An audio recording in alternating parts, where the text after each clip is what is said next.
নমস্কাৰ তোমালোকক মই মোৰ চেনেলটোলৈ স্বাগতম জনাইছোঁ। আজি মই ক্লাছ 6ৰ ইংৰাজী লেসন 3 এ কিউৰিয়াছ মাইণ্ড পাঠটোৰ প্ৰশ্ন উত্তৰসমূহ তোমালোকৰ বাবে লৈ আহিছোঁ। গতিকে তোমালোকে ভিডিঅ'টো প্ৰথমৰ পৰা শেষলৈকে চাবা। তোমালোকৰ এক্টিভিটিছৰ নাম্বাৰ 1 কুৱেশ্যনটো হৈছে answer the following questions. Number A, who was the scientist that Meera was talking about? ইয়াৰ উত্তৰটো তোমালোকে লিখিবা। The scientist that Meera was talking about was Chandrashekhar Venkat Raman. B number কুৱেশ্যনটো হৈছে where was the name given to the discovery made by CV Raman. ইয়াৰ এনচাৰটো লিখিবা তোমালোকে। The name given to the discovery made by CV Raman was Raman effect. C number question, what is the root of many discoveries and inventions? ইয়াৰ এনচাৰটো লিখিবা তোমালোকে। Curiosity is the root of many discoveries and inventions. D number questionটো হৈছে in which year did CV Raman win the Nobel Prize? ইয়াৰ এনচাৰটো লিখিবা তোমালোকে। CV Raman won the Nobel Prize in the year 1930. E number questionটো হৈছে what question did Orgo ask Nikita? Why was Nikita irritated by the question? ইয়াৰ এনচাৰটো তোমালোকে লিখিবা। The question that Orgo asked Nikita was why the color of the sky keeps changing at different times. Mira was irritated by the question because she was busy drawing a scenery. F number questionটো হৈছে we will surely keep this in mind next time. What would Orgo and Nikita keep in mind? ইয়াৰ এনচাৰটো তোমালোকে লিখিবা। Nikita and Orgo would keep in mind to consider if someone is busy before asking a question and make sure not to dismiss questions straight away and politely ask the person to wait. Question number 2 হৈছে say whether the following statements are true or false. নিম্নলিখিত উক্তিবোৰ শুদ্ধ নে অশুদ্ধ কোৱা। A number উক্তিটো হৈছে Nikita knew why the color of the sky changes at different times. এই উক্তিটো false হয়, গতিকে তোমালোকে false বুলি লিখি দিবা।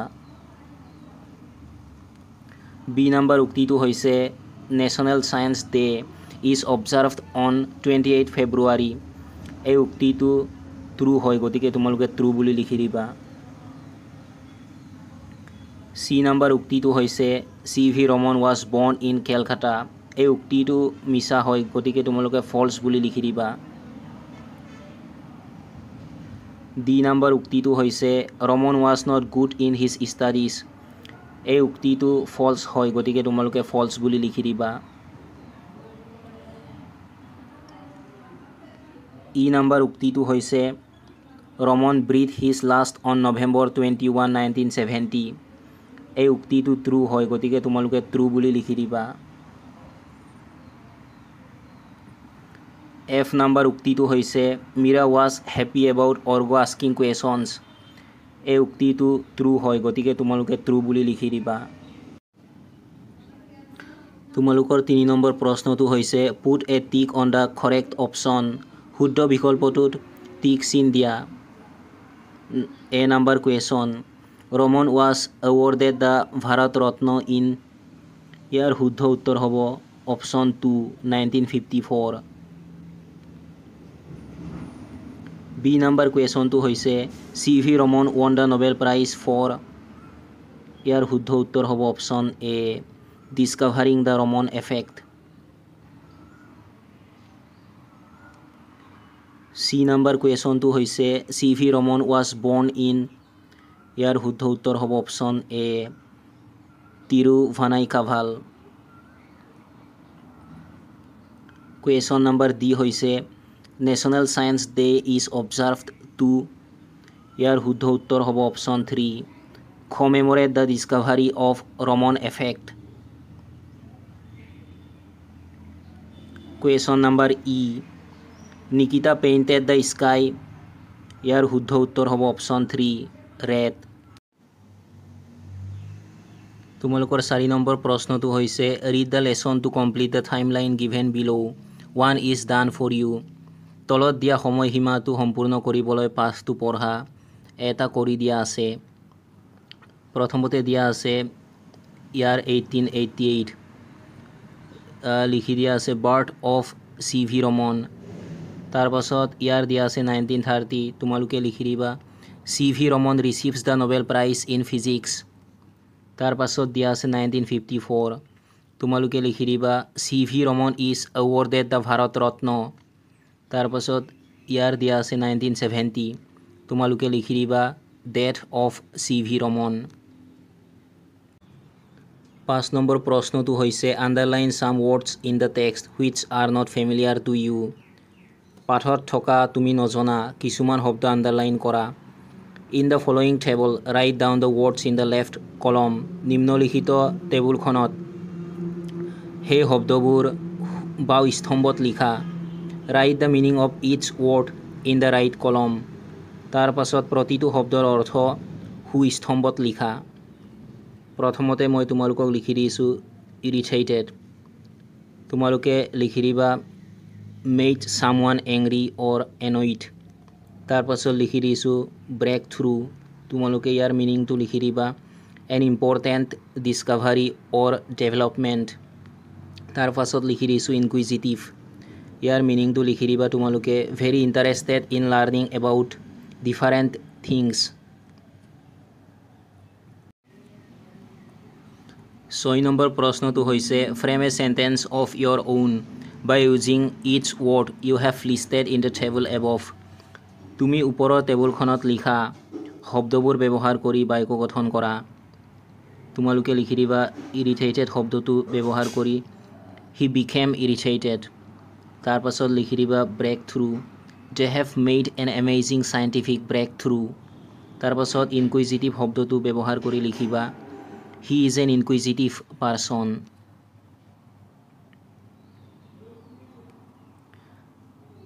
7 নম্বৰ কুৱেশ্যনটো হৈছে find and write down the synonyms of the following words from the text তলত দিয়া শব্দবোৰৰ সমাৰ্থক শব্দ পাঠটোৰ পৰা বিচাৰি উলিয়াই লিখা যেনে কিউৰিয়াছ শব্দটোৰ তোমালোকে সমাৰ্থক শব্দ লিখি দিবা ইনকুইজিটিভ ব্ৰেক থ্ৰু শব্দটোৰ সমাৰ্থক শব্দ লিখি দিবা তোমালোকে ডিছকাভাৰী এছেঞ্চিয়েল শব্দটোৰ সমাৰ্থক শব্দ লিখি দিবা তোমালোকে ইম্পৰ্টেণ্ট তাৰপিছত ৰিনাউণ্ড শব্দটোৰ সমাৰ্থক শব্দ লিখি দিবা তোমালোকে ফেমাছ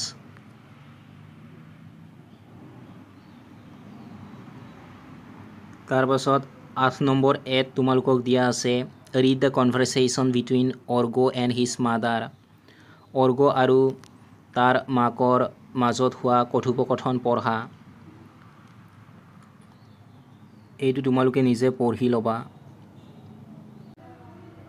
তোমালোকৰ 8 নম্বৰ চিট দিয়া আছে Orgo went to the library accordingly he came across a biography of Thomas Alva Edison the great inventor and read it here are a few pages from the biography একেদৰে Orgo পুথিভঁৰাললৈ গৈছিল তাত হি মহান উদ্ভাৱক Thomas Alva এডিছনৰ জীৱনীৰ সন্মুখীন হৈছিল আৰু ইয়াৰ বিষয়ে পঢ়িছিল ইয়াত সেই জীৱনীৰ পৰা কিছু পৃষ্ঠা দিয়া হৈছে এইটো তোমালোকে নিজে পঢ়ি ল'বা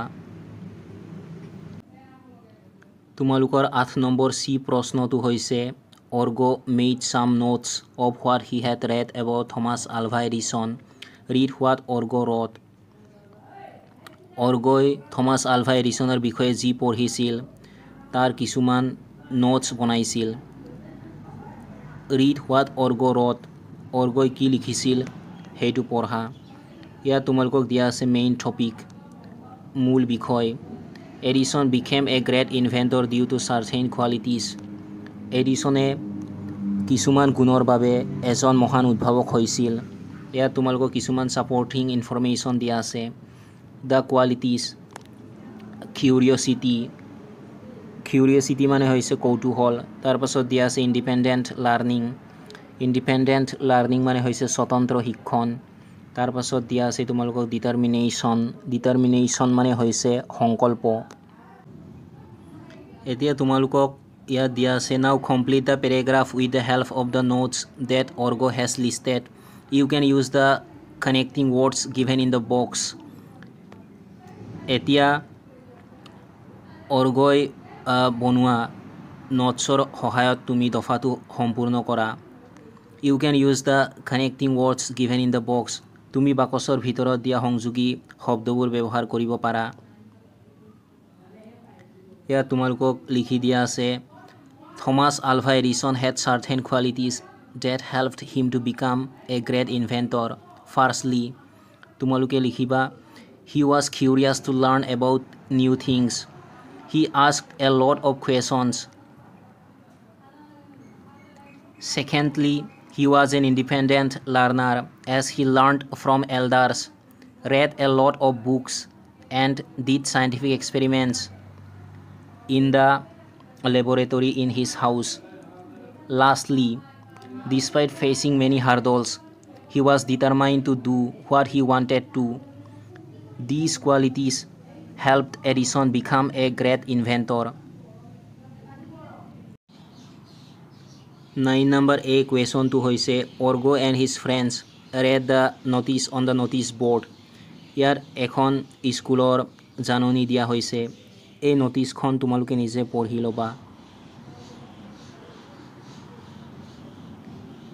তাৰ পাছত তোমালোকক কৈছে complete the following sentence that conveys the message of the notice জাননীখনৰ বাৰ্তা প্ৰেৰণ কৰা তলৰ বাক্যটো সম্পূৰ্ণ কৰা অন দ্য অকেজন অফ খালী ঠাইত তোমালোকে লিখি দিবা the national science day every student will prepare A speech on science in everyday life 9 number B diya ase Orgo wrote an email to Mira asking for help to prepare the speech let's read what he wrote Orgoi Mira loi ekhon email likhisil ভাষণ প্ৰস্তুত কৰিবলৈ সহায় বিচাৰি let's read what he wrote হি কি লিখিছিল পঢ়ুৱা হা ইয়াত তোমালোকক এখন ইমেইল দিয়া হৈছে এই ইমেইলটো তোমালোকে নিজে পঢ়ি ল'বা 9 number C question to hoise the reply given by Mira to Orgo are in parts written in the cards read the parts Mirai Orgok dia reply khini cardot আংশিকভাৱে লিখা হৈছে এই অংশবোৰ পঢ়া এই অংশবোৰ পঢ়ি লৈ তোমালোকে তলত দিয়া প্ৰশ্নটোৰ উত্তৰ কৰিবা ইয়াত তোমালোকক কৈছে now rearrange and write the parts in the proper places to get Meera's email মিৰাৰ ইমেইল পাবলৈ এই কাৰ্ডত দিয়া অংশবোৰ সজাই এই অংশবোৰ উপযুক্ত স্থানত লিখা তোমালোকে প্ৰথমতে লিখিবা to orgo6@gmail.com তাৰ পাছত তোমালোকে লিখিবা subject agreeing to help তাৰ পাছত তোমালোকে লিখিবা dear orgo তাৰ পাছত তোমালোকে এইটো লিখি দিবা that's really nice I will definitely help you I will come to your house tomorrow both of us will search on the internet find the relevant information and prepare the speech is that okay or go see you tomorrow tar pasot tumaloke likhi diba with regards Mira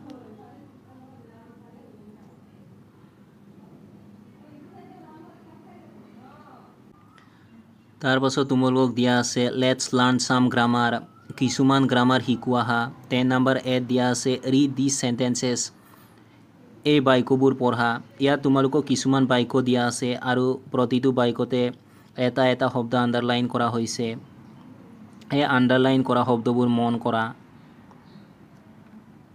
তোমালোকক ইয়াত দিয়া আছে the words is am are was and where are different forms of the verb be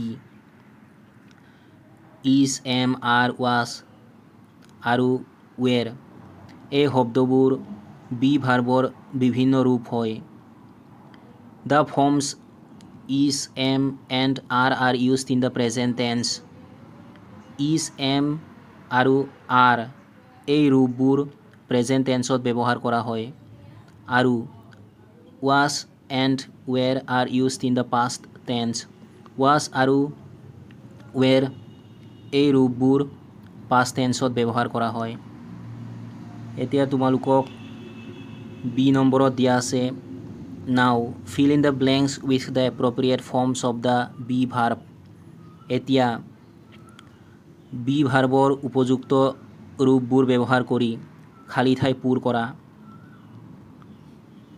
প্ৰথমতে তোমালোকক দিয়া আছে মিতা and Raman খালী ঠাইত তোমালোকে লিখি দিবা আৰ মাই ক্ল'জ ফ্ৰেণ্ডছ তাৰপাছত তোমালোকক দিয়া আছে মিতা খালী ঠাইত লিখি দিবা তোমালোকে ইজ ৰমনছ নেইবাৰ তাৰপাছত 3 নম্বৰত দিয়া আছে তোমালোকক আই খালী ঠাইত লিখি দিবা তোমালোকে am in regular touch with them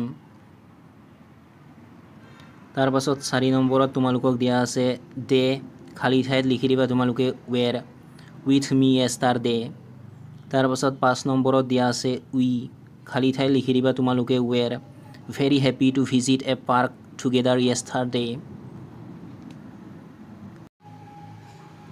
11 নম্বৰত দিয়া আছে look at the picture and read the sentences given beside it ছবিখনলৈ চোৱা আৰু কাষত দিয়া বাক্যবোৰ পঢ়া ইয়াৰ এখন ছবি দিয়া হৈছে আৰু এই ছবিখনৰ কাষত কেইটামান বাক্য দিয়া হৈছে প্ৰথম বাক্যটো হৈছে Nikita is painting a scenery নিকিতাই এখন দৃশ্য আঁকি আছে তাৰপাছত দিয়া আছে Org is standing near the painting Org চিত্ৰখনৰ কাষত থিয় হৈ আছে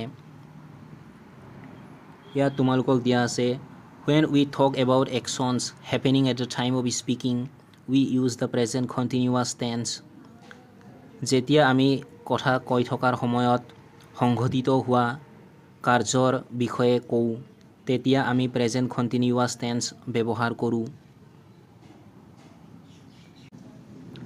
তোমালোকৰ 12 নম্বৰত দিয়া আছে নাও ৰিড দ্য ফলোয়িং চেণ্টেন্সেছ এতিয়া নিম্নলিখিত বাক্যবোৰ পঢ়া প্ৰথম বাক্যটো হৈছে Nikita has drawn a scenery নিকিতাই এখন দৃশ্য আঁকিলে দ্বিতীয় বাক্যটো হৈছে Meera has entered the room মীৰাই কোঠাটোত প্ৰৱেশ কৰিছে ইয়াত তোমালোকক দিয়া আছে when we talk about actions that have just happened we use the present perfect tense যেতিয়া আমি ইতিমধ্যে সংঘটিত হৈ যোৱা কাৰ্যৰ বিষয়ে কথা পাতোঁ তেতিয়া আমি প্ৰেজেণ্ট পাৰফেক্ট টেন্স ব্যৱহাৰ কৰোঁ তোমালোকক 13 নম্বৰত দিয়া আছে choose the correct option and fill in the blanks শুদ্ধ বিকল্পটো বাছি উলিওৱা আৰু খালী ঠাই পূৰ কৰা নিকিতা তোমালোকে খালী ঠাইত লিখি দিবা has come to Meera's house Meera and Nikita খালী ঠাইত লিখি দিবা তোমালোকে আৰ ৱাটছিং টিভি নাও দে খালী ঠাইত লিখি দিবা তোমালোকে are eating snacks while watching TV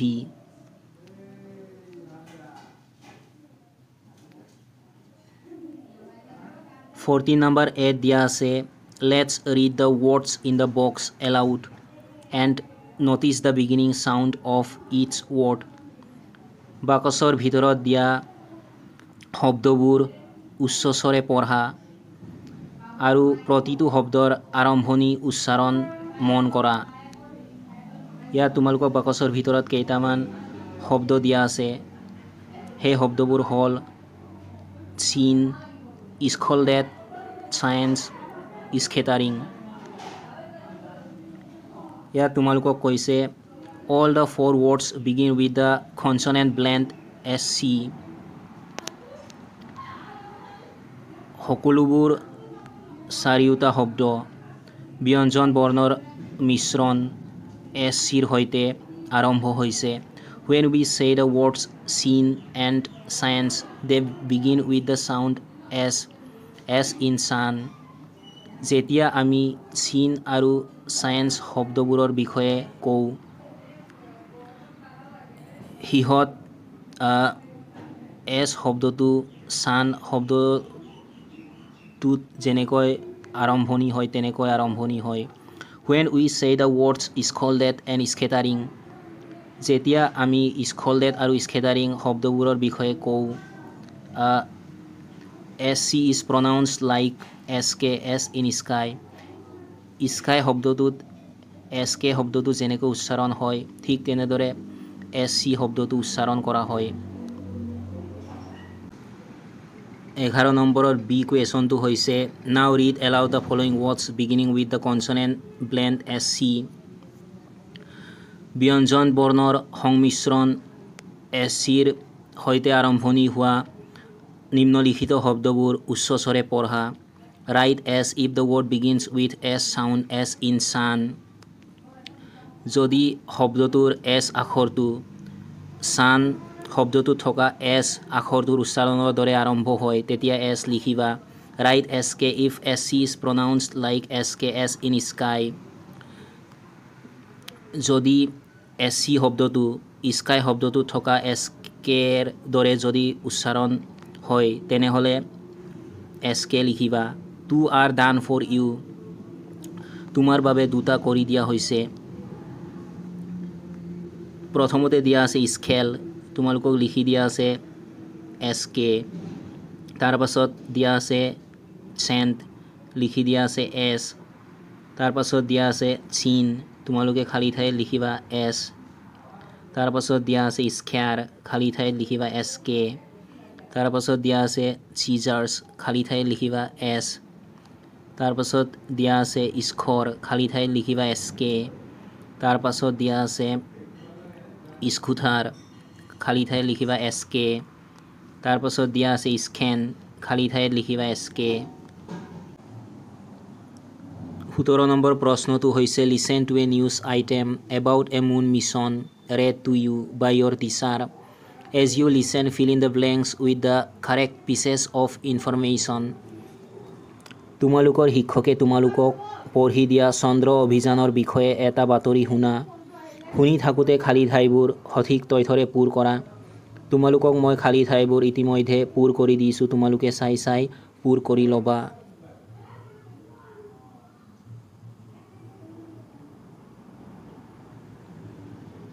তোমালোকৰ 18 নম্বৰত দিয়া আছে প্ৰজেক্ট। প্ৰজেক্ট মানে হৈছে প্ৰকল্প। You have learned that C.V. Raman won the Nobel prize for physics in 1930। তুমি শিকিলা যে C.V. ৰমনে 1930 চনত পদাৰ্থ বিজ্ঞানৰ বাবে নোবেল বঁটা লাভ কৰিছিল। Now find out the names of other Indians who won the Nobel prize in different fields. এতিয়া আন ভাৰতীয়সকলৰ নাম বিচাৰি উলিওৱা যিসকলে বিভিন্ন ক্ষেত্ৰত নোবেল বঁটা লাভ কৰিছিল। Collect and paste their pictures on a chart paper.